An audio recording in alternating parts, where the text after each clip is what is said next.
Okay, ನಾವು ಈ ದಿನದಲ್ಲಿ ದೇವರ ವಾಕ್ಯಕ್ಕೆ ಹೋಗೋಣ. ನಿಮ್ಮ ಸಂಗಡ ಮಾತಾಡಲಿಕ್ಕೆ ವಾಕ್ಯ ಇಬ್ರಿಯ ಅದರಲ್ಲಿ 12ನೇ ಅಧ್ಯಾಯ 28ನೇ ವಾಕ್ಯ. ಧ್ವನಿ ಎತ್ತಿ ಓದೋಣ ಯಾರಾದರೂ. ಇಬ್ರಿಯ 12ನೇ ಅಧ್ಯಾಯ 28ನೇ ವಾಕ್ಯ. ಆದ ಕಾರಣ ಯಾರು ಕದಲಿಸಲಾರದ ರಾಜ್ಯವನ್ನು ಹೊಂದುವರಾದ ನಾವು ಕೃತಜ್ಞತೆ ಉಳ್ಳವರಾಗಿದ್ದು ಆತನಿಗೆ ಸಮರ್ಪಕವಾದ ಆರಾಧನೆಯನ್ನು ಭಕ್ತಿಯಿಂದಲೂ ಭಯದಿಂದಲೂ ಮಾಡೋಣ. ಹಲ್ಲೆಲೂಯ. ಇಲ್ಲಿ ನಾವು ಈ ವಾಕ್ಯದಲ್ಲಿ ಮೊದಲು ಪ್ರಾಮುಖ್ಯವಾಗಿ ತಂದುಕೊಳ್ಳಬೇಕಾಗಿರುವಂತಹ ಮಾತು ಯಾವುದಂದ್ರೆ, ಆದ ಕಾರಣ ಯಾರು ಕದಲಿಸಲಾರದ ರಾಜ್ಯವನ್ನು ಹೊಂದುವರಾದ ನಾವು. ಫಸ್ಟ್ ಅದು ನೋಡ್ಕೊಳ್ಳೋಣ. ಅಂದ್ರೆ ಕದಲಿಸಲಾರದ ರಾಜ್ಯ. ಇಂಗ್ಲಿಷಲ್ಲಿ ಇದರ ಓದುತ್ತೇವೆ, let us therefore receiving a kingdom that is a firm and stable and unshakable kingdom ಎಂಬುದಾಗಿ. ಹಲ್ಲೆಲೂಯಾ. ಅಂದ್ರೆ ಫೋಮ್ ಅಲ್ಲಾಡದಿರುವಂತಹ ಒಂದು ರಾಜ್ಯ, ಕದಲದ ಒಂದು ರಾಜ್ಯ, ದೃಢವಾದ ಒಂದು ರಾಜ್ಯ, ಸ್ಟೇಬಲ್. ಆ ದೃಢವಾದಂತ ಒಂದು ರಾಜ್ಯ, ಅನ್ಶೇಕಬಲ್, ಅಲ್ಲಾಡದಿರುವಂತ ಒಂದು.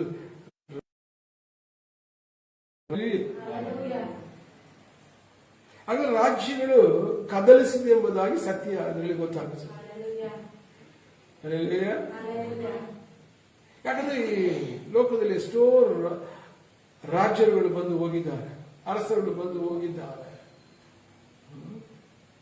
ಇಡೀ ಪ್ರಪಂಚದಲ್ಲಿ ವ್ಯತ್ಯಾಸವಾದಂತ ಸಣ್ಣ ಸಣ್ಣ ಅರಸರುಗಳು, ದೊಡ್ಡ ಅರಸರುಗಳು ಈ ಪ್ರಪಂಚದಲ್ಲಿ ವಿವಿಧ ಸ್ಥಳದಲ್ಲಿ, ವಿವಿಧ ಭಾಷೆಯಲ್ಲಿ, ವಿವಿಧ ಜನಾಂಗಗಳ ಮಧ್ಯದಲ್ಲಿ ಆಳ್ವಿಕೆಗಳು ಇದ್ದಿದೆ.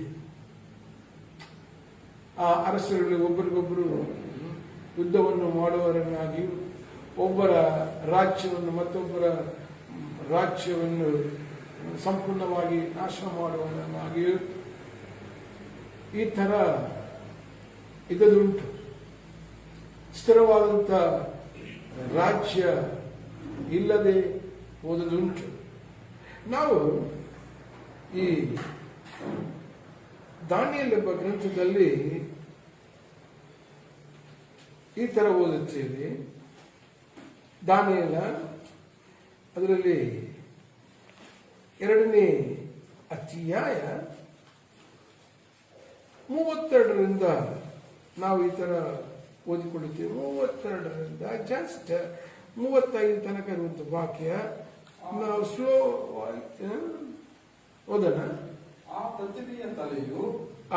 ಪ್ರಥಮೀಯ ತಲೆಯು ಅಪರಂಜಿ, ಎದೆ ತೋಳುಗಳು, ಬೆಳ್ಳಿ, ಹೊಟ್ಟೆ ಸೊಂಟಗಳು, ತಾಮ್ರ, ಕಾಲುಗಳು, ಕಬ್ಬಿಣ, ಹೆಜ್ಜೆಗಳು, ಕಬ್ಬಿಣ ಮತ್ತು ಮಣ್ಣು. ಇದು ನೋಡುತ್ತಿರಲಾಗಿ ಬೆಟ್ಟದೊಳಗಿಂದ ಒಂದು ಗುಂಡು ಬಂಡೆಯು ಕೈಯಿಲ್ಲದೆ ಒಡೆಯಲ್ಪಟ್ಟು ಸಿಡಿದು ಬಂದು ಆ ಪ್ರತಿಮೆಯ ಮಣ್ಣಿನ ಹೆಜ್ಜೆಗಳಿಗೆ ಬಡಿದು ಚೂರು ಚೂರು ಮಾಡಿದ್ದು. ಆಗ ಕಬ್ಬಿಣ ಮಣ್ಣು ತಾಮ್ರ ಬೆಳ್ಳಿ ಬಂಗಾರಗಳೆಲ್ಲವೂ ಪುಡಿ ಪುಡಿಯಾಗಿ ಸುಗ್ಗಿಯ ಕಣಗಳ ಒಟ್ಟಿನಂತಾದವು. ಅವುಗಳಿಗೆ ನೆಲೆಯೇ ಇಲ್ಲವಾಯಿತು.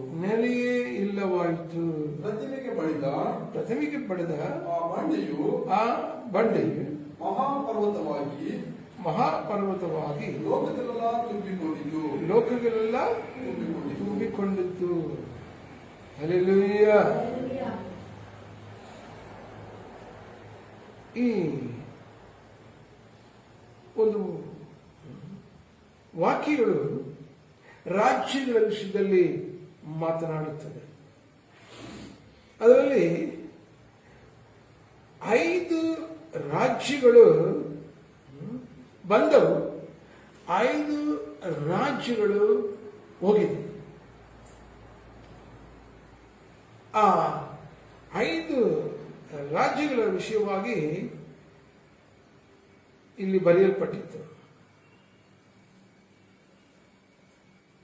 ಆ ರಾಜ್ಯದ ಬಗ್ಗೆ ಇನ್ನೂ ಎಕ್ಸ್ಪ್ಲನೇಷನ್ ಇಲ್ಲಿ ಕೊಡಲ್ಪಟ್ಟಿದೆ. ಓದೋಣ. ಅದೇ ದಾನಿಯೇಲ 2ನೇ ಅಧ್ಯಾಯ 38 ಕೊನೆಯ ಭಾಗದಿಂದ ನಾವು ಓದೋಣ. ಭೂಜಂತುಗಳನ್ನು ನಿನ್ನ ಕೈಗೆ ಒಪ್ಪಿಸಿ ನೀನು ಅವುಗಳನ್ನೆಲ್ಲ ಆಳುವಂತೆ ಮಾಡಿದ್ದಾನೆ. ನೀನೇ ಆ ಬಂಗಾರದ ತಲೆ. ನೀನೇ ಆ ಬಂಗಾರದ ತಲೆ. ನಿನ್ನ ಕಾಲವಾದ ಮೇಲೆ ಈ ಬಂಗಾರದ ತಲೆ ಎಂಬಂತದೇ ಬಾಬಿಲೋನ್ ಆಳ್ವಿಕೆ ಇದ್ದಂತ ಕಾಲ. ಬಾಬಿಲೋನ್ ಕಾಲ ಅದು ಬಂಗಾರ. ಆಮೇಲೆ ಓದೋಣ. ನಿನ್ನ ಕಾಲವಾದ ಮೇಲೆ ನಿನಗಿಂತ ಕನಿಷ್ಠವಾದಂತ ಮತ್ತೊಂದು ರಾಜ್ಯ ಉಂಟಾಗುವುದು. ಅನಂತರ ಆ ಮತ್ತೊಂದು ರಾಜ್ಯನೇ ಪೇರ್ಷಿಯಾ ಎಂಬಂತ ಒಂದು ರಾಜ್ಯ. ಇವರನ್ನು ಬಾಬಿಲೋನ್ ಮುಗಿದ ನಂತರ, ಅವರ ಆಳ್ವಿಕೆಯನ್ನು ಮುಗಿದ ನಂತರ, ಅವರನ್ನು ಸೋಲಿಸಿದ ನಂತರ ಪೇರ್ಷಿಯಾ ಎಂಬ ರಾಜ್ಯ ಆಳುತ್ತಾ ಇದ್ದವು. ಅನಂತರ ಕೆಳಗೆ ಓದುತ್ತೀವಿ. ಅನಂತರ ಬೇರೊಂದು ಮೂರನೆಯ ರಾಜ್ಯ. ಅಂದ್ರೆ ಆ ಮೂರನೆಯ ರಾಜ್ಯ ಏನಾಗಿದೆ? ತಾಮ್ರ. ಇದು ಮೂರನೆಯ ರಾಜ್ಯ. ಗ್ರೀಸ್ ಜನಾಂಗಗಳು ಇಡೀ ಪ್ರಪಂಚ ಆಳುವರಾಗಿದ್ದರು. ಈ ಕಾಲದಲ್ಲಿ ಅವರು ಬಹಳ ತತ್ವಜ್ಞಾನಿಗಳು ಅದರ ಒಳಗಡೆ ಇದ್ದರು. ಸಾಕ್ರಟಿಸ್, ಅರಿಸ್ಟಾಟಲ್, ಪ್ಲೂಟೋ ಇಂಥ ವ್ಯಕ್ತಿಗಳು ತತ್ವಗಳನ್ನು ಲೋಕಕ್ಕೆ ಕೊಟ್ಟಂತ ವ್ಯಕ್ತಿಗಳು. ಆ ಕಾಲದಲ್ಲಿ ಆ ತತ್ವಗಳನ್ನು ಅವರು ಕೊಟ್ಟಾಗ ಇಡೀ ಪ್ರಪಂಚದಲ್ಲಿ ಆ ತತ್ವಗಳನ್ನು ಇವತ್ತು ಅಳವಡಿಸಿಕೊಂಡಿದ್ದಾರೆ. ಯಾವ ರೀತಿಯಲ್ಲಿ ದೇಶವನ್ನು ಆಳುವರಾಗಿರಬೇಕು. ನಮ್ಮ ದೇಶ ಸಹ ಅದರಲ್ಲಿ ಆಳಲ್ಪಡುತ್ತಾ ಇದೆ. ಅಂದ್ರೆ ಡೆಮೋಕ್ರೆಟಿಕ್ ಕಂಟ್ರೀಸ್ ಇವರ ಒಂದು ತತ್ವದ ಮೂಲಕವಾಗಿ ಬಂದದ್ದು. ಇವರು ಸಹ ಆಳುವರಾಗಿದ್ದರು. ಇವರ ಆಳ್ವಿಕೆ ಸಹ ಒಂದು ಸಮಯದಲ್ಲಿ ಮುಗಿದು ಹೋಯಿತು. ಇವರ ಮೇಲೆ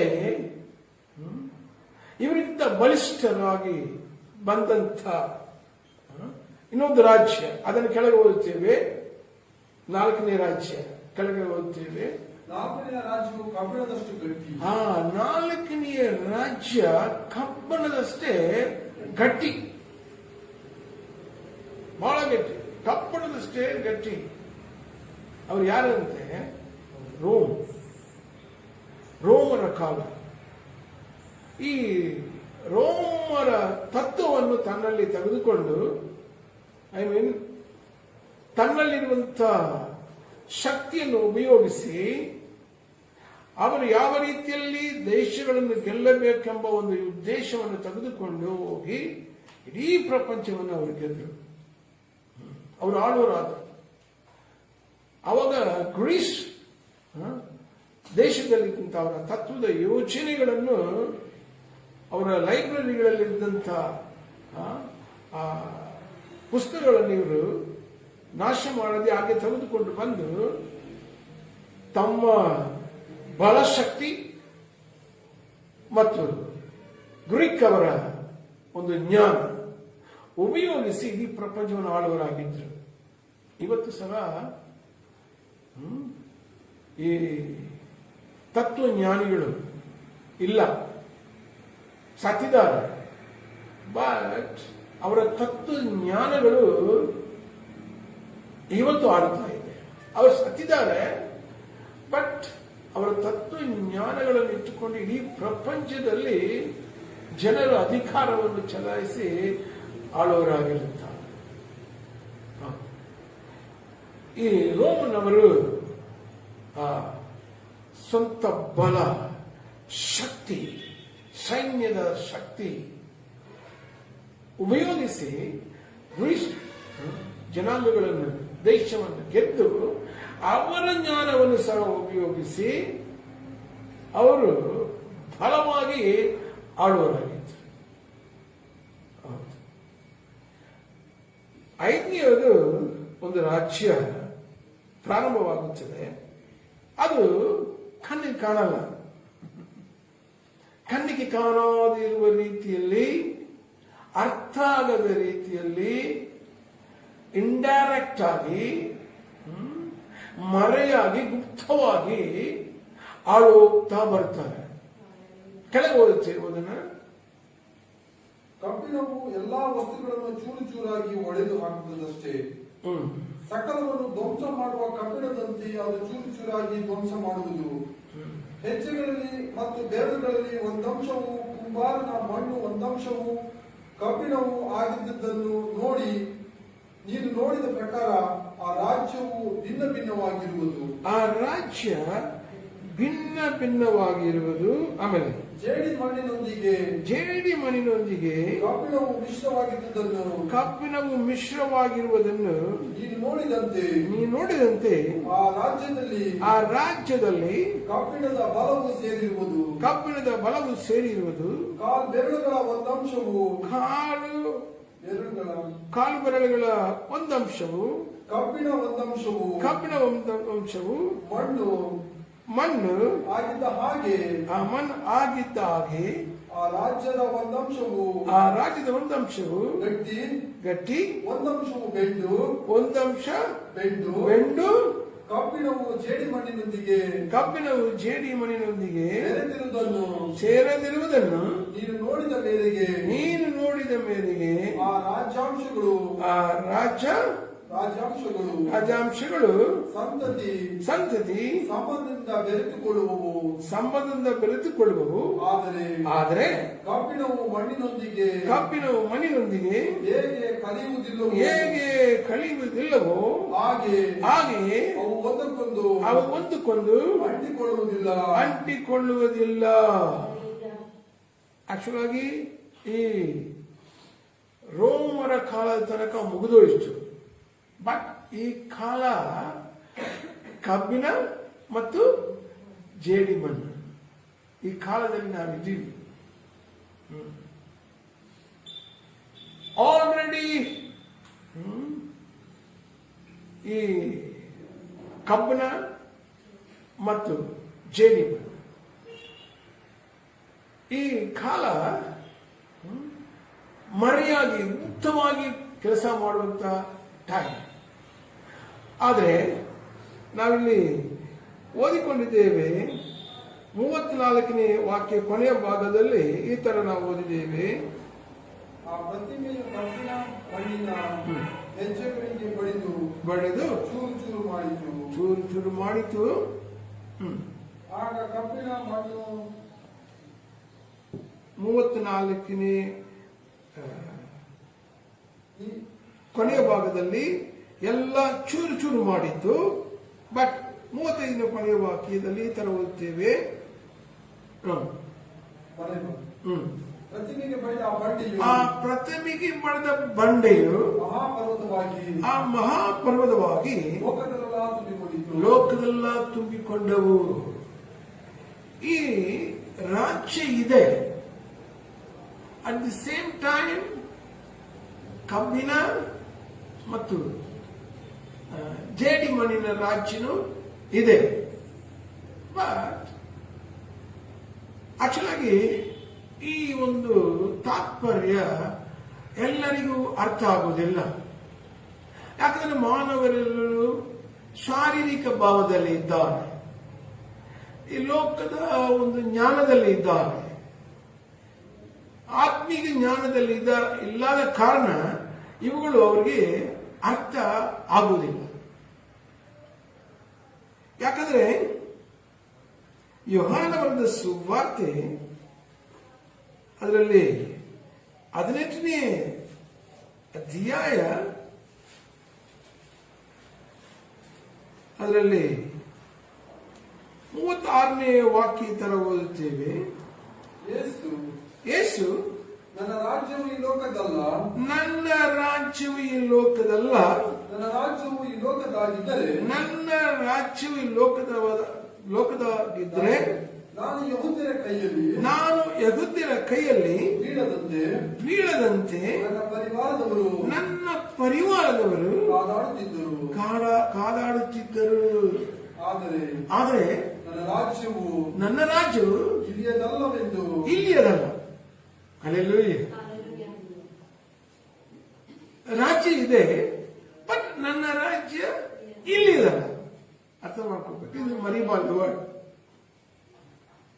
ನನ್ನ ರಾಜ್ಯ ಇಲ್ಲಿಯದಲ್ಲ. ಆಮೇಲೆ ಈ 37ನೇ ವಾಕ್ಯದಲ್ಲಿ ಓದುವಾಗ ಈ ತರ ಓದುತ್ತೀವಿ. ಅದಕ್ಕೆ ಪಿಲಾತನು ಹಾಗಾದರೆ ನೀನು ಅರಸನು ಹೌದಲ್ಲವೇ ಅಂದನು. ಯೇಸುವನಿಗೆ ನನ್ನನ್ನು ಅರಸನೆಂದು ನೀನೇ ಹೇಳಿದಿ. ಹಲ್ಲೆಲೂಯಾ. ಅಂದ್ರೆ ಈ ಒಂದು ಅರಸನು, ರಾಜ್ಯನು, ತಾನು ರಾಜನೆಂಬಂತ ಮಾತನ್ನು ಯೇಸು ಒಪ್ಪಿಕೊಳ್ಳುವರಾಗಿರುತ್ತೆ. ಹಲ್ಲೆಲೂಯಾ. ಎಸ್, ಚೆನ್ನಾಗಿ ಗಮನವಿಟ್ಟು ಕೇಳ್ತಾ ಇರಬೇಕು. ಯೇಸು ಕ್ರಿಸ್ತನ ರಾಜ್ಯನು, ನನ್ನ ರಾಜ್ಯವು ಈ ಲೋಕದಲ್ಲ, ಬಟ್ அந்த ರಾಜ್ಯ ಹೇಗಿದೆ? ಹಲ್ಲೆಲೂಯಾ. ಯೇಸು ಕ್ರಿಸ್ತನು ತನ್ನ ಶಿಷ್ಯರಿಗೆ ಪ್ರಾರ್ಥನೆಯನ್ನು ಹೇಗೆ ಮಾಡಬೇಕೆಂಬುದಾಗಿ ಹೇಳಿದಾಗ ಆತನು ಹೀಗೆ ಅಂತ ಆ ಪ್ರಾರ್ಥನೆ ಕಳಿಸಿಕೊಟ್ಟರು. ಏನಂತ? ಪರಲೋಕದಲ್ಲಿರುವ ನನ್ನ ತಂದೆಯೇ, ನಿನ್ನ ನಾಮ ಪರಿಶುದ್ಧವೆಂದೆನಿಸಲ್ಪಡಲಿ ಮತ್ತು ನಿನ್ನ ರಾಜ್ಯವು ಬರಲಿ ಮತ್ತು ನಿನ್ನ ಚಿತ್ತವು, ಅಂದ್ರೆ ಪರಲೋಕದಲ್ಲಿ ನಿಮ್ಮ ರಾಜ್ಯ ಇದೆ, ನಿನ್ನ ಚಿತ್ತ ಪರಲೋಕದಲ್ಲಿರುವ ಪ್ರಕಾರ ಭೂಲೋಕದಲ್ಲಿ ನೆರವೇರಲಿ. ಭೂಲೋಕದಲ್ಲಿ ನೆರವೇರಲಿ ಮೀನ್ಸ್ ಆ ರಾಜ್ಯ ಭೂಲೋಕದಲ್ಲಿ ಇರ್ಬೇಕಂತ ಅರ್ಥ. ಅರ್ಥ ಆಯ್ತಾ? ಓಕೆ. ಬಟ್ ಕಬ್ಬಿನ ಜೇಡಿ ಮಣ್ಣಿನ ಆಳ್ವಿಕೆ ಇಂಡೈರೆಕ್ಟ್ ಆಗಿದೆ. ಒನ್. ಮತ್ತೊಂದು ಎರಡನೇದು, ಪರಲೋಕದಲ್ಲಿರುವ ಚಿತ್ತ ಭೂಲೋಕದಲ್ಲಿ ನೆರವೇರಲಿ ಎಂಬುದಾಗಿ ಪ್ರಾರ್ಥನೆಯಲ್ಲಿ ಕಳಿಸಿಕೊಡ್ತಾರೆ. ಈಗ ಲೋಕದ ಬರೆದ ಸುವಾರ್ತೆ 17ನೇ ಅಧ್ಯಾಯ ಅದರಲ್ಲಿ 20-21ನೇ ವಾಕ್ಯದಲ್ಲಿ ಈ ತರ ಓದುತ್ತೇವೆ. ಏನಂತ ಓದುತ್ತೇವೆ?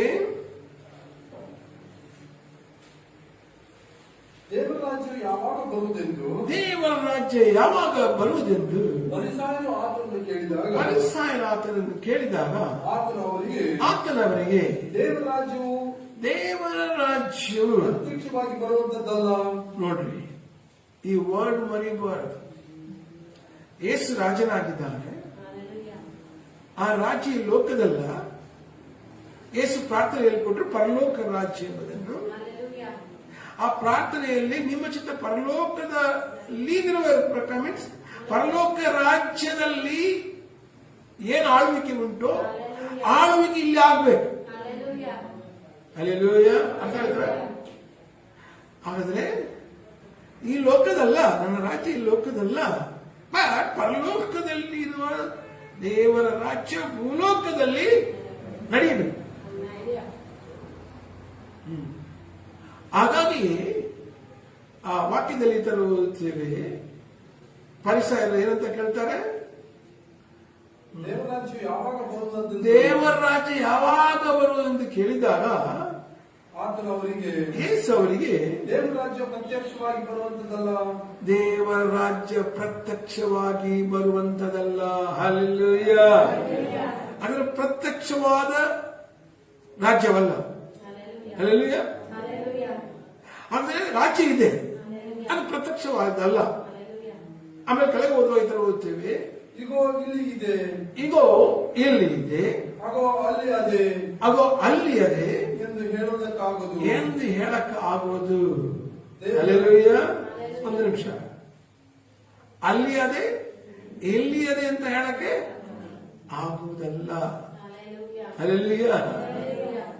ಎಸ್, ಅಮೆರಿಕದಿಂದ ಆಳ್ತಾ ಇದ್ದಾರೆ ಅಲ್ವಾ, ಯುರೋಪ್ ಇಂದ ಆಳ್ತಾ ಇದ್ದಾರೆ, ಆಫ್ರಿಕಾದಿಂದ ಆಳ್ತಾ ಇದ್ದಾರೆ, ಆಸ್ಟ್ರೇಲಿಯಾದಿಂದ ಆಳ್ತಾ ಇದ್ದಾರೆ, ಏಷ್ಯಾದಿಂದ ಆಳ್ತಾ ಇದ್ದಾರೆ ಎಂಬುದಾಗಿ ಹೇಳಕ್ಕೆ ಆಗಲ್ಲ. ನೋ. ಬಟ್ ಆತನ ಆಳ್ವಿಕೆ ಇದ್ದೇ. ಅಲ್ಲೆಲೂಯ. ಅರ್ಥ ಆಯ್ತಾ? ರೋಮಿಂದಲೂ ಆಳಲ್ಲ, ವೆಟಿಕಾನ್ನಿಂದಲೂ ಆಳಲ್ಲ. ನೋ. ಬಟ್ ಆತನ ಆಳ್ವಿಕೆ ಇದ್ದೇ. ಈ ತಾತ್ಪರ್ಯ ಗೊತ್ತಿಲ್ಲದೆ ಏನೇನೋ ಯಾರೋ ಏನೇನೋ ಉಪದೇಶಗಳನ್ನು ಮಾಡುವುದುಂಟು. ಬಟ್ ಇದು ಕಣ್ಣಿಗೆ ಕಾಣಾದಿರುವಂತಹ ರಾಜ್ಯ. ಅಲ್ಲಿ ಏನಂತ ಓದಿದ್ದೇವೆ, ಕಣ್ಣಿಗೆ ಪ್ರತ್ಯಕ್ಷವಾಗುವುದಿಲ್ಲ, ಪ್ರತ್ಯಕ್ಷ ಆಗಾದಿರುವಂತಹ ಒಂದು ರಾಜ್ಯ ಇದೆ. ಅಲ್ಲೆಲೂಯ. ಆ ರಾಜ್ಯನೇ ಭೂಲೋಕದಲ್ಲ ತುಂಬಿಕೊಳ್ಳುವಂಥದ್ದಾಗಿದೆ. ಅಲ್ಲೆಲೂಯ. ಆ ರಾಜ್ಯದ ಬಗ್ಗೆ ಕೆಳಗೆ ಓದ್ತೇವೆ ಏನಂತ, ದೇವರ ರಾಜ್ಯವು ನಿಮ್ಮಲ್ಲಿಯೇ ಅದೇ. ಆಮೆನ್. ಚಪ್ಪಾಳೆ. ನಿಮ್ಮಲ್ಲಿಯೇ ಅದೇ. ಅರ್ಥ ಆಯ್ತಾ?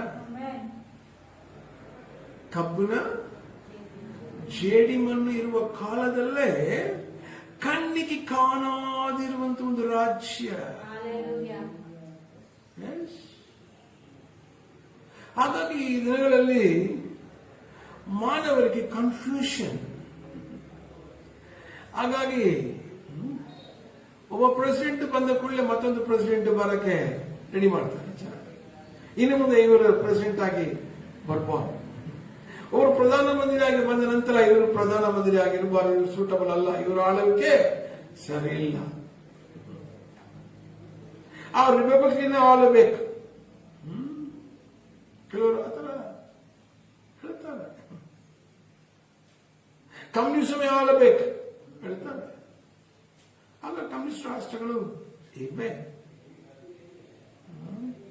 ರಷ್ಯಾ ಕಮ್ಯುನಿಸ್ಟ್ನೇ ಬೇರೆ,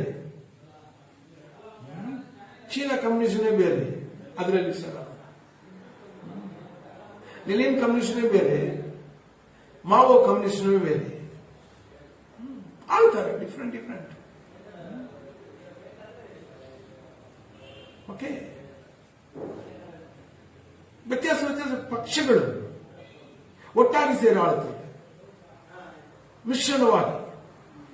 ಕೊನೆಗೆ ಇವರು ಒಂದು ಪಕ್ಷವನ್ನು ಬೀಳಿಸಬೇಕೆಂಬುದು, ಆಳುವನ್ನು ಬೀಳಿಸಬೇಕೆಂದ್ರೆ ಅಲ್ಲಿಂದ ರಿಸೈನ್ ಮಾಡಿಕೊಂಡ್ರೆ ಇವರು ಬೀಳ್ತಾರೆ, ಮತ್ತೊಬ್ರು ಬರ್ತಾರೆ. ಯಾಕೆ ಆಳುತ್ತಾರೆ, ಆದ್ರೆ ಅಂಟಲ್ಲ, ಕಬ್ಬಲ ಜೇಡಿಮಣ್ಣು. ಓಕೆ, ಈ ಕಾಲದಲ್ಲಿ ಈ ಕಬ್ಬನ ಜೇಡಿಮಣ್ಣು ಕಾಲದಲ್ಲಿಯೇ ಕಣ್ಣಿಗೆ ಕಾಣಾದಿರುವಂತಹ ಒಂದು ರಾಜ್ಯ ಇದೆ. ಆ ರಾಜ್ಯದ ಗುರುತೇ ಚರ್ಚ್. ಚಪ್ಪಟ್.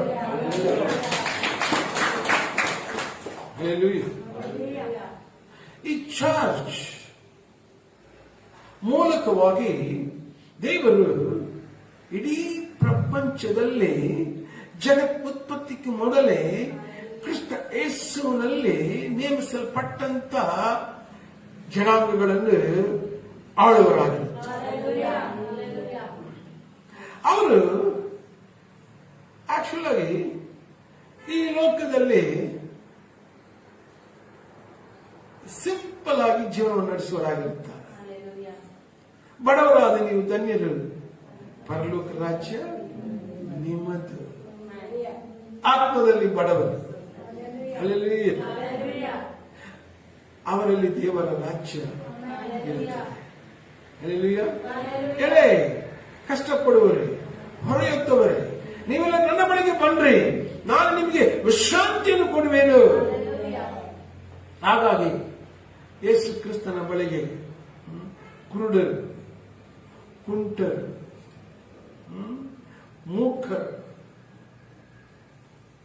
ಕುಷ್ಠರೋಗಿಗಳು, ನಾನಾ ರೀತಿಯ ಕಾಯಿಲೆ ರೋಗಗಳಿದ್ದಂತ ಜನರು, ದೆವ್ವ ಬಾಧಿತರು ಯೇಸುವಿನ ಬಳಿಗೆ ಬಂದರು. ಯೇಸುವಿನ ಬಳಿಗೆ ಜನಗಳನ್ನು ಕರೆದುಕೊಂಡು ಬಂದರು. ಹಲ್ಲೆಲೂಯಾ. ಅವರಿಗೆ ಎಲ್ಲರಿಗೂ ಯೇಸು ಕ್ರಿಸ್ತನು ಜೀವನದ ಶೈಲಿಯನ್ನು ಹೇಳಿಕೊಟ್ರು. ಪರಲೋಕ ರಾಜ್ಯದಲ್ಲಿ ಯಾವ ರೀತಿಯಲ್ಲಿ ನಾವು ಜೀವನವನ್ನು ಮಾಡಬಹುದು. ಹಾಗಾಗಿ ಮತ್ತಾಯನ ಬರೆದ ಸುವಾರ್ತೆಗಳಲ್ಲಿ ನಾವು ಅದನ್ನು ಕಾಣುತ್ತೇವೆ. ಈ ಮತ್ತಾಯನ ಬರೆದ ಸುವಾರ್ತೆ ಈ 5ನೇ ಅಧ್ಯಾಯದಿಂದ ಈ 7ನೇ ಅಧ್ಯಾಯ ತನಕ ಯೇಸು ಕ್ರಿಸ್ತನು ಒಂದು ರಾಜ್ಯದಲ್ಲಿರುವಂತ ಜನಾಂಗ ಯಾವ ರೀತಿಯಲ್ಲಿ ಜೀವಿಸಬಹುದೆಂಬಂತ ಆಲೋಚನೆ ಕೊಟ್ಟರು. ಅದು ಪರಲೋಕ ರಾಜ್ಯದ ಜನಾಂಗ ಯಾವ ರೀತಿಯಲ್ಲಿ ಅವರು ನೀತಿ ನ್ಯಾಯಗಳನ್ನು ಕೈಕೊಂಡ್ರೆ ಅವರು ಸಮಾಧಾನವಾಗಿ, ಸಂತೋಷವಾಗಿ, ಎಲ್ಲರೂ ಪ್ರೀತಿ, ಅನ್ಯೋನ್ಯತೆ, ಐಕ್ಯತೆಯಲ್ಲಿ ಪರಲೋಕದ ದೇವರ ರಾಜ್ಯದ ಮಕ್ಕಳಾಗಿ ಜೀವಿಸಬಹುದು ಅಂತ ಒಂದು ಆಲೋಚನೆಯನ್ನು ಕೊಟ್ಟರು. ಹಲ್ಲೆಲೂಯಾ. ಹಾಗಾಗಿ ಈ ವಾಕ್ಯಗಳು ಶ್ರೇಷ್ಠವಾದಂಥ ವಾಕ್ಯಗಳೆಂಬುದನ್ನು ಎಷ್ಟೋ ಉನ್ನತವಾದಂತಹ ಪುರುಷರುಗಳು, ಜನರು ಈ ಅಧ್ಯಾಯಗಳನ್ನು ತಾವೇ ತಮ್ಮ ಜೀವನದಲ್ಲಿ ಕೈಕೊಂಡು ನಡೆದುಂಟು. ಬಟ್ ತುಂಬಾ ಕೇರ್ಫುಲ್ ಆಗಿರ್ಬೇಕು. ಜೇಡಿ ಮಣ್ಣು, ಕಪ್ಪನ ಅದು ಅಳ್ತಾ ಇದೆ ಡೈರೆಕ್ಟ್. ಓಕೆ, ಹಾಗಾಗಿ ನೀವು ಎಲ್ಲರೂ ಮಾಸ್ಕ್ ಹಾಕೊಂಡಿದ್ದೀರಿ, ಹಾಗಾಗಿ ನೀವೆಲ್ಲರೂ ಸ್ಯಾನಿಟೈಸ್ ಮಾಡಿಕೊಳ್ತಾ ಇದ್ದೀರಿ, ಹಾಗಾಗಿ ನೀವೆಲ್ಲರೂ ಇಂಜೆಕ್ಷನ್ ತಕ್ಕೊಳ್ತಾ ಇದ್ದೀರಿ, ಅದಲ್ವಾ? ಹಾಗಾಗಿ ಇನ್ನೂ ಭಯ ಸ್ವಲ್ಪ ಜಾಸ್ತಿ ಆಗ್ತಾ ಇದೆ. ಅಯ್ಯೋ, ಇಂಜೆಕ್ಷನ್ ತಕೊಳ್ಳೋದೇ ಇದ್ರೆ ನಮ್ಮನ್ನು ಕೇಳುತ್ತಾರೆ, ಇಂಜೆಕ್ಷನ್ ತಕೊಳ್ಳೋದಿದ್ರೆ ಜೀವನಕ್ಕೆ ತೊಂದರೆ. ಆಮೇಲೆ ಇನ್ನು ಸ್ವಲ್ಪ ಕಾಲ ಹತ್ರ ಬರುವಾಗ ಈ ತರ ಯೋಜನೆ ಬರುತ್ತದೆ. ಏನಂತ? ಮುದ್ರೆ ಹಾಕಿಸಿಕೊಳ್ಳಲೇಬೇಕು. ಮುದ್ರೆ ಹಾಕಿಕೊಂಡಾಗ ಮಾತ್ರ ನಿಮಗೆ ರೇಷನ್. ಯಾವುದು ಆಳ್ವಿಕೆ? ಅದು ಕಬ್ಬನ, ಜೇಡಿಮಣ್ಣು. ಇಂಡೈರೆಕ್ಟ್ ಆಗಿ ಅದರ ಒಳಗಡೆನೆ ಅಂತ್ಯಕ್ರಿಸ್ತನ ಗುಪ್ತವಾದಂತ ಕೆಲಸಗಳು ನಡೆಯುತ್ತದೆ. ಆ ಅಂತ್ಯಕ್ರಿಸ್ತನ ಒಂದು ಯೋಜನೆಯ ಪ್ರಕಾರ ಎಕನಾಮಿಕ್, ಕನ್ನಡದಲ್ಲಿ ಏನಂತಾರೆ ಎಕನಾಮಿಕ್ಗೆ? ಆರ್ಥಿಕ ವಿಚಾರಗಳು ಅವನು ಮೇಂಟೈನ್ ಮಾಡ್ತಾನೆ. ನಾವು ಬಹಳ ಜಾಗ್ರತೆ ಇರಬೇಕು. ಸಭೆ ಹಿಂಸೆಗೆ ಹತ್ರ ಹೋಗ್ತಾ ಇದೆ. ಸಭೆ ಅಂತಿಕ್ರಿಸ್ತನ ಮೂಲಕವಾಗಿ ಹಿಂಸೆಯನ್ನು ಪಡೀಲಿಕ್ಕೆ ಸಿದ್ಧವಾಗ್ತಾ ಇದೆ. ಪಾತಾಳದ ಬಲವು ಅದನ್ನು ಸೋಲಿಸಲಾರದ ಜಬಳ. ಸಭೆಯನ್ನು ಪಾತಾಳದ ಬಲವು ಸೋಲಿಸಲಾರದು. ನಾವು ಪೌಲನ್ನು ಬರೆಯುವಂತಹ ಪತ್ರಿಕೆಯಲ್ಲಿ ನಮಗೆ ಸ್ಪಷ್ಟವಾಗಿ ತಿಳಿಸ್ತಾನೆ. 2ನೇ ಥೆಸಲೋನಿಕೆಯ ಬರೆದ ಪತ್ರಿಕೆ, ಅದರಲ್ಲಿ 3ನೇ ವಾಕ್ಯದಿಂದ ಈ ತರ ಓದುತ್ತೇವೆ. ಓದೋಣ. 2ನೇ ಥೆಸಲೋನಿಕೆಯ 2ನೇ ಅಧ್ಯಾಯ, ಅದರಲ್ಲಿ 3ನೇ ವಾಕ್ಯದಿಂದ, ಯಾರು ಯಾವ ವಿಧದಲ್ಲಿಯೂ ನಿಮ್ಮನ್ನು ಮೋಸಗೊಳಿಸದಂತೆ ನೋಡಿಕೊಳ್ಳಿರಿ. ಯಾರು ಯಾವ ವಿಧದಲ್ಲಿಯೂ ನಿಮ್ಮನ್ನು ಮೋಸಗೊಳಿಸಂತೆ ನೋಡಿಕೊಳ್ಳಿರಿ.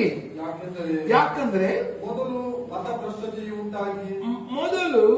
ಮದ ಭ್ರಷ್ಟತೆಯು ಉಂಟಾಗಿ ಅಧರ್ಮ ಸ್ವರೂಪನು ಬಯಲಿಗೆ ಬಂದ ಹೊರತು ಆ ದಿನವು ಅಂತಿಕ್ರಿಸ್ತನ ಆಳ್ವಿಕೆ ಬರುವುದಿಲ್ಲ. ಅದಕ್ಕೆ ಮೊದಲು ಈ ತರ ಉಪದೇಶ ಎಲ್ಲ ಬರುತ್ತದೆ, ನಾನಾ ರೀತಿಯ ಉಪದೇಶಗಳು ಬರುತ್ತದೆ. ಹಾಗಾಗಿ ನಾವೆಲ್ಲರೂ ಕೇಳುತ್ತೇವೆ, ಡಿಫ್ರೆಂಟ್ ಡೆನಾಮಿನೇಷನಲ್,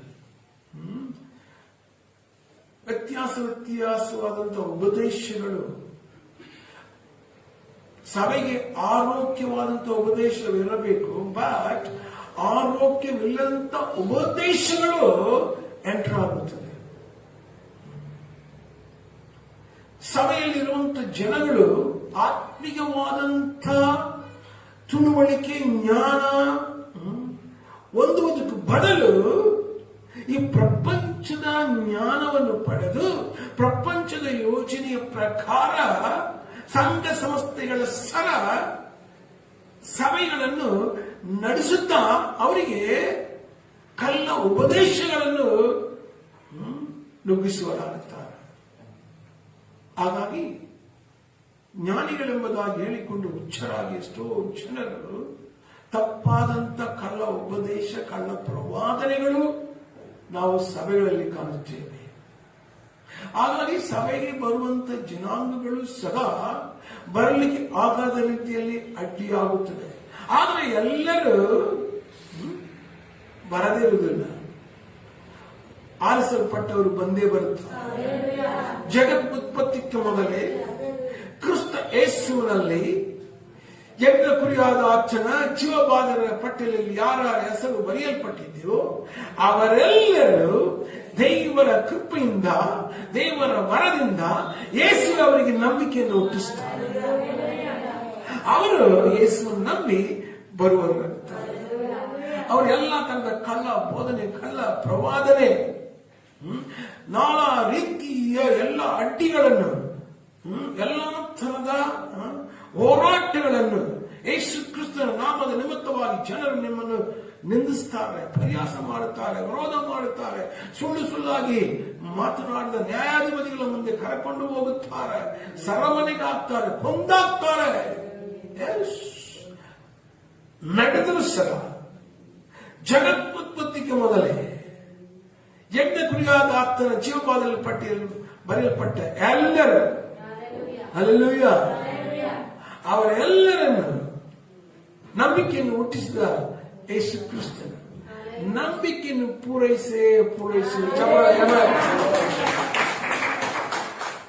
ಅವರು ಸ್ಥಿರವಾಗಿರುತ್ತಾರೆ. ಅವರ ಆತ್ಮೀಯ ಕಣ್ಣುಗಳು ತೆರೆಯಲ್ಪಡುತ್ತವೆ. ಅವರು ದೇವರ ಸ್ವರವನ್ನು ಕೇಳುವರಾಗುತ್ತಾರೆ. ಅವರ ವಾಕ್ಯದ ಪ್ರಕಾರ ನಡೆಯುವರಾಗುತ್ತಾರೆ. ಅವರು ದೇವರ ಆತ್ಮನ ಬಲದಿಂದ ಅವರು ನಡೆಸಲ್ಪಡುವರಾಗುತ್ತಾರೆ.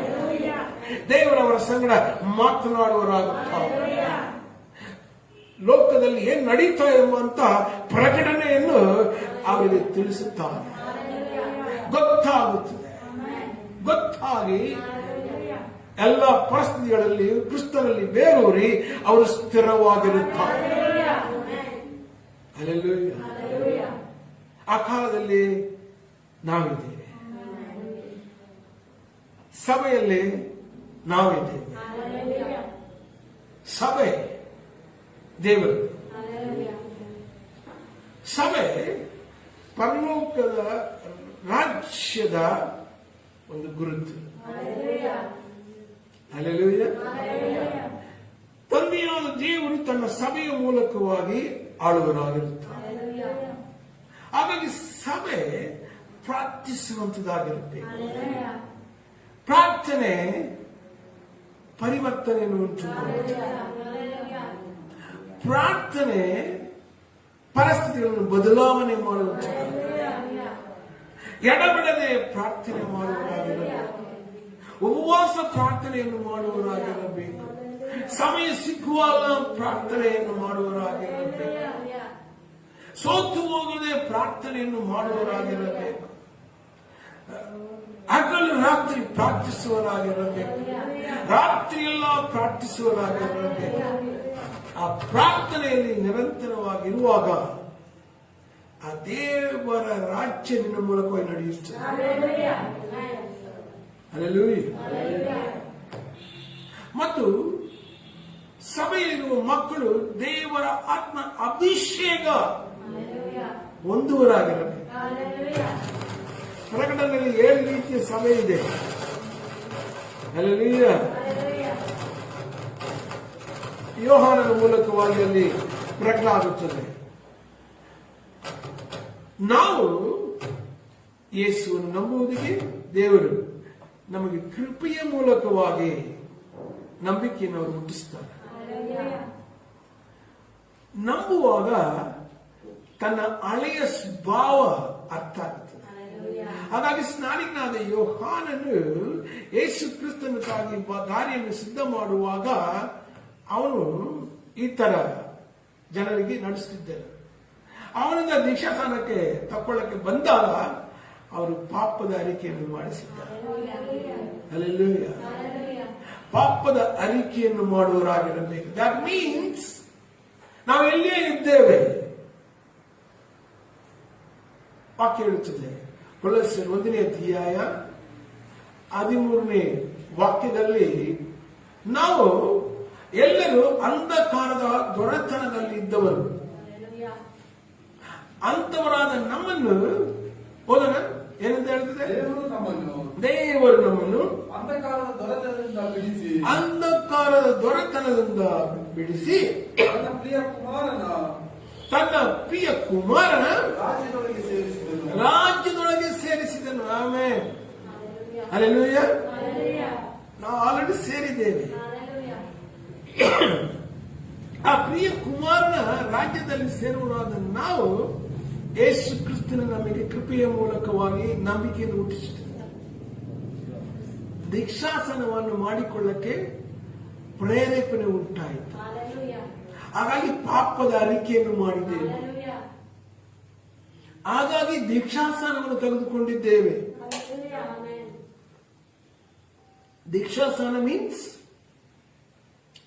ದೀಕ್ಷಾ ಸ್ನಾನ, baptism. That means baptizo. That means immersion. ಮುಳುಗಿಸುವಂಥದ್ದು. ದೀಕ್ಷಾ ಸ್ನಾನ ಸ್ಪ್ರಿಂಕ್ಲಿಂಗ್ ಅಲ್ಲ.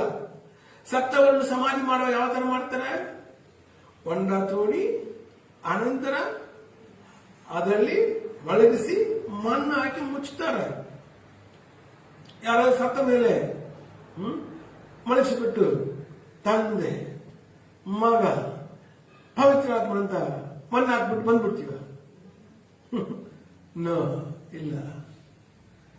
ಅದೇ ತರ ಒಬ್ಬ ಮನುಷ್ಯನು ಪಾಪದ ಅರಿಕೆಯನ್ನು ಮಾಡಿದ ನಂತರ ಇನ್ನು ಮುಂದೆ ನಾನು ಮಾಡಿದ ಪಾಪವನ್ನು ಇನ್ನು ಮಾಡುವುದೇ ಇಲ್ಲ, ನಾನು ಮಾಡಿದಂತ ಪಾಪ ಇನ್ನು ಮುಂದೆ ಮಾಡಲ್ಲ. ಪಾಪದ ಬಾಲಿಗೆ ಸತ್ತವನಾಗಿರುವವರನ್ನೇ ಸಮಾಧಿ ಮಾಡುವಂಥದ್ದು.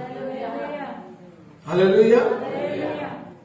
ಅನಂತರ ಅವನನ್ನು ಆ ದೀಕ್ಷಾಸ್ನಾನದ ಮೂಲಕವಾಗಿ ಸಮಾಧಿಯನ್ನು ಮಾಡಿ ಯೇಸು ಕ್ರಿಸ್ತನೊಂದಿಗೆ ಎಬ್ಬಿಸಿದ ಹಾಗೆ ಒಬ್ಬನು ಕ್ರಿಸ್ತನಲ್ಲಿ ಇದ್ರೆ ಅವನೇನಾಗಿದ್ದಾನೆ? ಅವನು ಪೂರ್ವ ಸ್ಥಿತಿ ಹೋಗಿ ಎಲ್ಲ ನೂತನ. ಹಲ್ಲೆಲೂಯಾ. ದೀಕ್ಷಾಸ್ನಾನ ತೆಗೆದುಕೊಂಡ ನಂತರ ಅಭಿಷೇಕ, ಪರಿಶುದ್ಧಾತ್ಮನ ಅಭಿಷೇಕವನ್ನು ಹೊಂದಬೇಕು. ನಿಮಗೆ ದೀಕ್ಷಾಸ್ನಾನದ ಬಗ್ಗೆ ತಪ್ಪಾದ ಉಪದೇಶಗಳು ಬರ್ತಾ ಇದೆ. ಒಳ್ಳೆ ಜೀಸಸ್ ಗೊತ್ತಾಯ್ತಾ? ಕೆಲವರು ದೀಕ್ಷಾಸ್ನಾನೇ ಬೇಡ, ಹಾಗೆ ನಂಬಿದ್ರೆ ಸಾಕು. ನೋ, ದೀಕ್ಷಾಸ್ನಾನ ಯಾವುದಿಗೆ? ಆ ಉಪದೇಶಕ್ಕೆ ನಾನು ಸರೆಂಡರ್ ಆಗುತ್ತೇನೆ.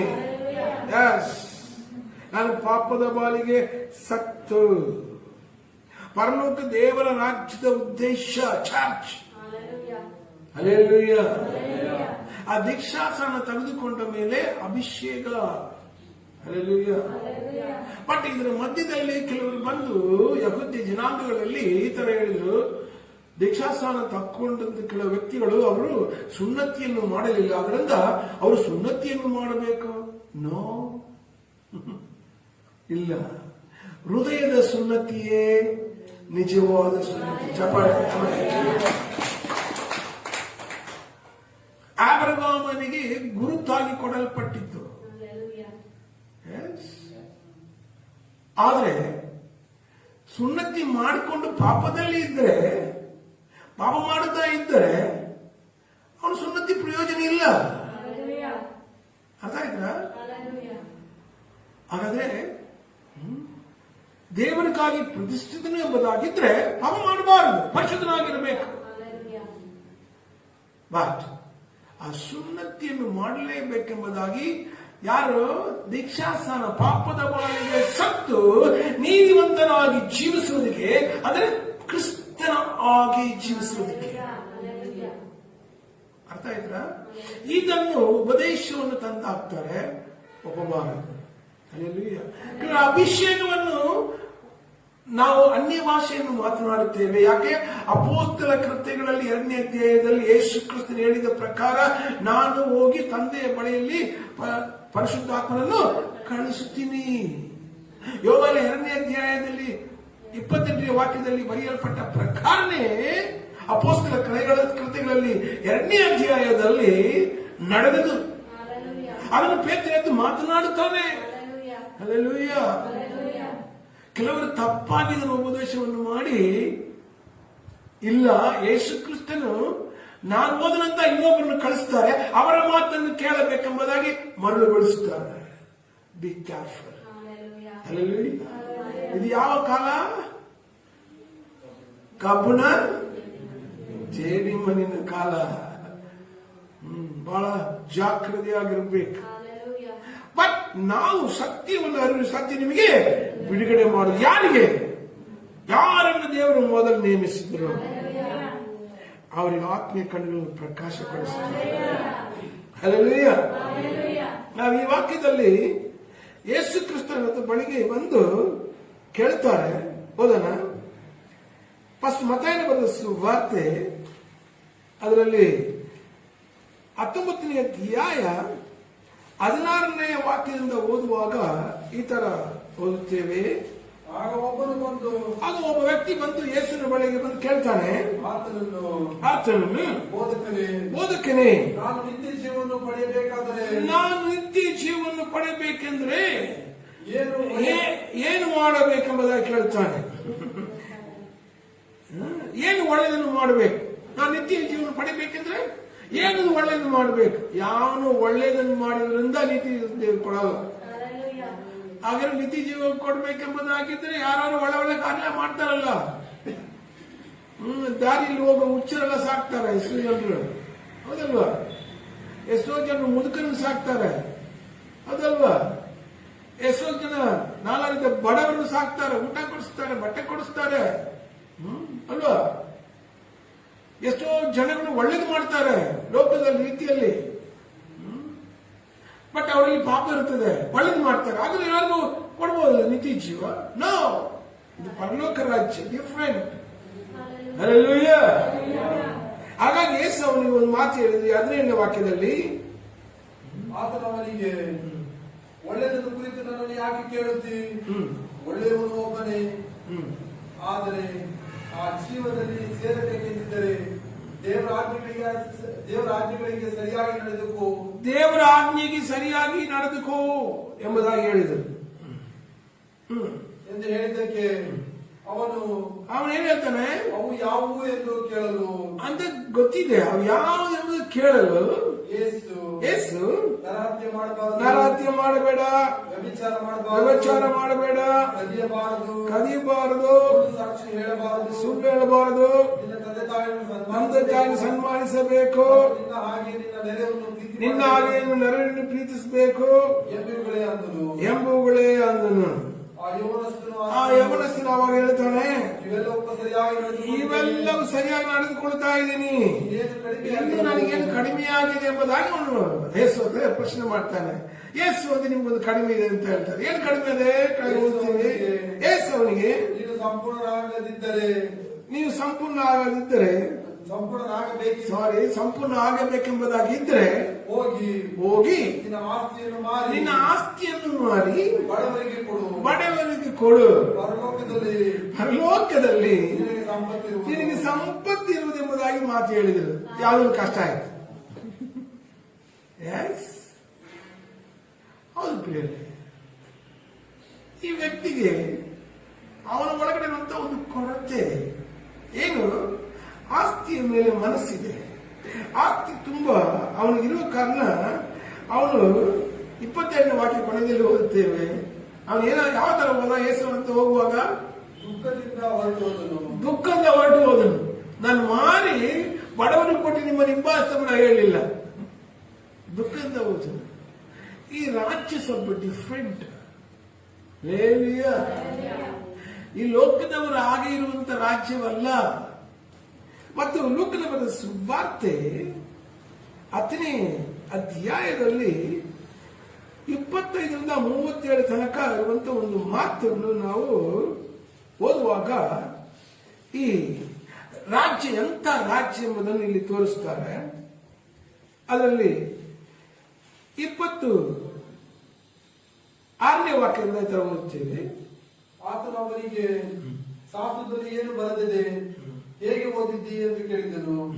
ಅಂದ್ರೆ ಒಬ್ಬ ನ್ಯಾಯಶಾಸ್ತ್ರಿ ಬಂದು ಯೇಸುವಿನ ಹತ್ರ ಯೇಸುವನ್ನೇ ಪರೀಕ್ಷೆ ಮಾಡಕ್ಕೆ ಈ ಮಾತನ್ನು ಕೇಳುವುದು. ಕೇಳಿದಾಗ ಏನಂತ ಮಾತು? ಶಾಸ್ತ್ರದಲ್ಲಿ ಏನು ಬರೆದಿದೆ, ಶಾಸ್ತ್ರದಲ್ಲಿ ಏನು ಬರೆದಿದೆ, ಹೇಗೆ ಓದಿದ್ದಿ ಎಂದು ಹೇಳಿದನು. ಅದಕ್ಕೆ ಅವನು, ಅಂದ್ರೆ ನಿತ್ಯ ಜೀವನ ಹೊಂದುವುದಕ್ಕೆ ನಾನು ಏನು ಮಾಡಬೇಕೆಂಬುದಾಗಿ ಕೇಳಿದಂತ ಮಾತಿಗೆ ಯೇಸು ಮಾತನ್ನು ಅವನು ಹೇಳಿದ್ರು.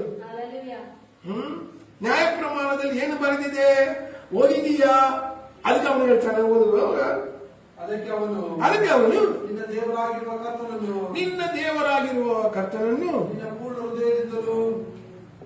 ನಿನ್ನ ಪೂರ್ಣದಿಂದಲೂ, ನಿನ್ನ ಪೂರ್ಣ ಹೃದಯದಿಂದಲೂ, ನಿನ್ನ ಪೂರ್ಣ ಪ್ರಾಣದಿಂದಲೂ, ನಿನ್ನ ಪೂರ್ಣ ಶಕ್ತಿಯಿಂದಲೂ, ಪೂರ್ಣ ಬುದ್ಧಿಯಿಂದಲೂ ಪ್ರೀತಿಸಬೇಕು ಮತ್ತು ನಿನ್ನ ನೆರೆಯವರನ್ನು ನಿನ್ನಂತೆ ಪ್ರೀತಿಸಬೇಕು ಎಂದು ಬರೆದಿದೆ ಅಂದನು. ಹಲ್ಲೆಲೂಯಾ. ಅದಕ್ಕೆ ಯೇಸು, ಪರವಾಗಿಲ್ಲ ನೀವು. ಆಮೇಲೆ ಯೇಸು ಹೇಳ್ತಾರೆ ಅದಕ್ಕೆ, ಆತನ ಅವನಿಗೆ ನೀ ಸರಿಯಾಗಿ ಉತ್ತರ ಕೊಟ್ಟಿ ಇದರಂತೆ ಮಾಡು. ಹಲ್ಲೆಲೂಯಾ. ಇನ್ನು ನಂಬ್ತೀರ ಇಲ್ವೋ? ನ್ಯಾಯ ಪ್ರಮಾಣ, ಪ್ರವಾದನೆಗಳು ಇದರಲ್ಲಿ ಅಡಕವಾಗಿದೆ. ಹಲ್ಲೆಲೂಯಾ. ನಾವು ದೇವರನ್ನು ಪೂರ್ಣ ಹೃದಯದಿಂದ, ಆತ್ಮದಿಂದ, ಬಲದಿಂದ, ಶಕ್ತಿಯಿಂದ ಆತನು ಪ್ರೀತಿಸಿ ಆರಾಧಿಸುವವರಾಗಿರ್ಬೇಕು. 1. ಹಲ್ಲೆಲೂಯಾ. ಸೆಕೆಂಡ್, ನಿನ್ನಂತೆ ನಿನ್ನ ನೆರೆಯನ್ನು ಪ್ರೀತಿಸಬೇಕು. ಬೇರೆ ನನ್ನಂತೆ ನಾನು ಪರಲೋಕಕ್ಕೆ ನಿತ್ಯ ಜೀವ ಹೊಂದಬೇಕೆಂಬುದಾಗಿದ್ರೆ ದಟ್ ಮೀನ್ಸ್ ಚರ್ಚೆಯಲ್ಲಿ ನಾವು ಇರಬೇಕೆಂಬುದಾಗಿದ್ರೆ, ದೇವರ ರಾಜ್ಯದಲ್ಲಿ ಇರಬೇಕೆಂಬುದಾಗಿದ್ರೆ, ದೇವರ ರಾಜ್ಯದ ಒಂದು ಕಾನೂನು, ಪರಲೋಕದಲ್ಲಿರುವ ದೇವರ ಚಿತ್ತ ಭೂಲೋಕದಲ್ಲಿ ನೆರವೇರಬೇಕೆಂಬುದಾಗಿದ್ರೆ ನಾನೇನು ಮಾಡುವನಾಗಿರಬೇಕು? ನನ್ನನ್ನು ಪ್ರೀತಿಸುವ ಪ್ರಕಾರ ಸೇಮ್ ನೆರವೇರ. ಸ್ವಲ್ಪ ಹೆಚ್ಚು ಕಡಿಮೆ ಮಾತನಾಡ. ಬಟ್ ಇದರಲ್ಲಿ ಎಲ್ಲರೂ ಇರುವುದಿಲ್ಲ. ಎಸ್, ಅಕ್ಕಪಕ್ಕದಲ್ಲಿ ಜಗಳ ಮಾಡ್ಕೊಳ್ತಾರೆ. ಅಕ್ಕಪಕ್ಕದಲ್ಲಿ ಬರೀ ಮಾತಿಗೆ ಜಗಳ ಮಾಡ್ಕೊಳ್ತಾರೆ. ಸಣ್ಣ ಒಂದು ಮಾತಿಗೆ, ಸಣ್ಣ ಒಂದು ಆಕ್ಷನ್ಗೆ ಜಗಳ ಮಾಡ್ಕೊಳ್ತಾರೆ. ನಾವೇನು ಪ್ರೀತಿಸುವುದಿಲ್ಲ. ಯಾಕಂದ್ರೆ ಇದು ಯಾವ ಕಾಲ? ಕಬ್ಬನ ಜೇನುಮಣ್ಣ ಕಾಲ. ಅಂತಿಕ್ರಿಸ್ತನು ಗುಪ್ತವಾಗಿ ಕೆಲಸ ಮಾಡುವ ಒಂದು ಕಾಲ.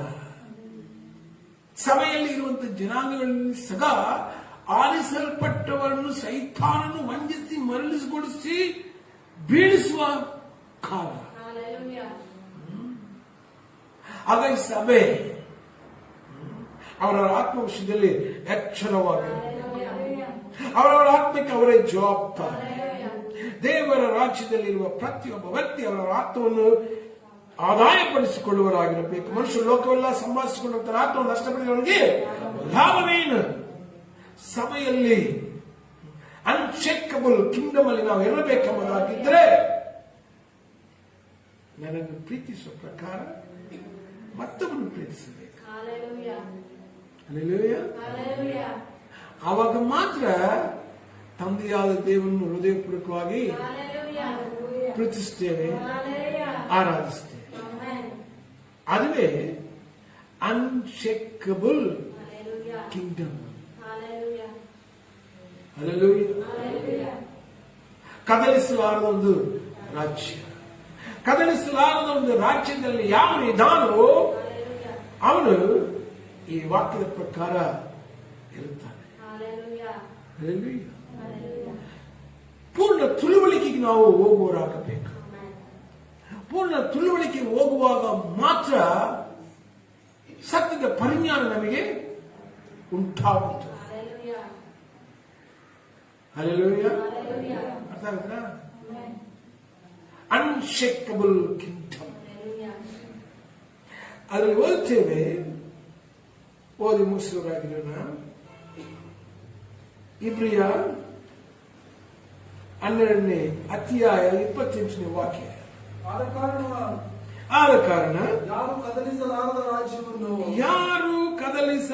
ರಾಜ್ಯವನ್ನು ಹೊಂದುವರಾದ ನಾವು, ನೋಡ್ರಿ, ಹೊಂದುವರಾದ ನಾವು. ಯೇಸು ಕ್ರಿಸ್ತನು ಈಗಲೂ ಆಳ್ತಾ ಇದ್ದಾರೆ. ಈ ಅಂತಿಕ್ರಿಸ್ತನ ಕಾಲದಲ್ಲಿ ಅವನು ಪ್ರತ್ಯಕ್ಷ ಆಗ್ತಾನೆ. ನಾವು ಓದಿದೀವಲ್ಲ, ಥೆಸಲೋನಿಕೇಯಲ್ಲಿ ಓದಿದ ಪ್ರಕಾರ ಕೇಡಿನ ಮನುಷ್ಯನು ಅವನು ಬರ್ತಾನೆ. ಆ ಕಾಲ ಇದೆ. ಆ ಕಾಲದಲ್ಲಿ ಸಭೆ ಹೇಗಿರಬೇಕೆಂಬ ದೇವರ ನೇಮ ಇಟ್ಟಿದ್ದಾರೆ. ಅದಕ್ಕೆ ಒಂದು ಉದ್ದೇಶ ಇಟ್ಟಿದ್ದಾರೆ. ಯಾವ ರೀತಿಯಲ್ಲಿ? ಈಗ ಇಂಡೈರೆಕ್ಟ್ ಇದೆ.